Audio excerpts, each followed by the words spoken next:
Supreme court ने नेब तरामीम फैसले पर जस्टिस मंसूर अली शाह का इख्तिलाफी नोट जारी कर दिया। इख्तिलाफी नोट 27 सफ़ात पर मुश्तमिल है, जिसमें उन्होंने लिखा है कि अदलिया कानून साजी का तब जायजा ले सकती है जब वो बुनियादी इंसानी हुकूक से मुतसादिम हो। कानून साजों का मफाद सामने रखकर कानून साजी जांचना पार्लियामेंट और जमहूरियत को नीचा दिखाने के मुतरादिफ है। जस्टिस मंसूर अली शाह ने अपने इख्तिलाफी नोट में लिखा कि इख्तिलाफ राय रखने वाला हुजूम की सिमत में नहीं, मुस्तकबिल की सिमत में चलता है। अदालतों को पॉपुलर सियासी बयानी पर नहीं चलना होता, अवामी जज्बात के खिलाफ जाकर भी अदालत को आइन व कानून के मुताबिक फैसले देना होते हैं। उन्होंने अपने इख्तिलाफी नोट में लिखा कि इदारों के दरमियान तवाज़ुन उसी सूरत कायम रह सकता है जब एहतराम का बाहमी ताल्लुक हो।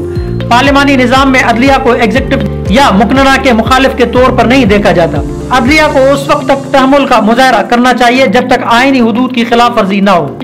जस्टिस मंसूर अली शाह ने अपने नोट में यह भी लिखा कि दरख्वास्त गुजार नेब तरामीम को अवामी मफाद के बरक्स साबित करने में नाकाम रहा। मैं आइन के आर्टिकल 8/2 के पेश नजर दरख्वास्त को मेरिट्स पर ना होने पर खारिज करता हूँ। फाजिल जज ने अपने नोट में यह भी लिखा कि पार्लियामान के बनाए तमाम कवानीन बिलाखिर किसी न किसी अंदाज में बुनियादी हुकूक तक पहुँचते हैं। नेब कानून के तहत जजेस और फौजी अफसरान का एहतसाब हो सकता है।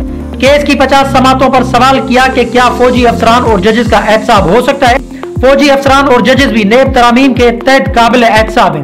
तासुर है कि फौजी अफसरान और जजेस की करप्शन का कोई एहतसाब नहीं हो सकता। जस्टिस मंसूर अली शाह ने लिखा कि पार्लियामेंटेंस का कानून चैलेंज करने का हक दावा नहीं बनता। जमहूरी निजाम में अक्सरियत का ही फैसला या कानून साजी हतमी तस्वर होती। अक्सरियत से मंजूर कानून साजी को हिमायत में वोट देने वालों के बजाय पूरी पार्लियामेंट को कानून साजी समझा जाना चाहिए।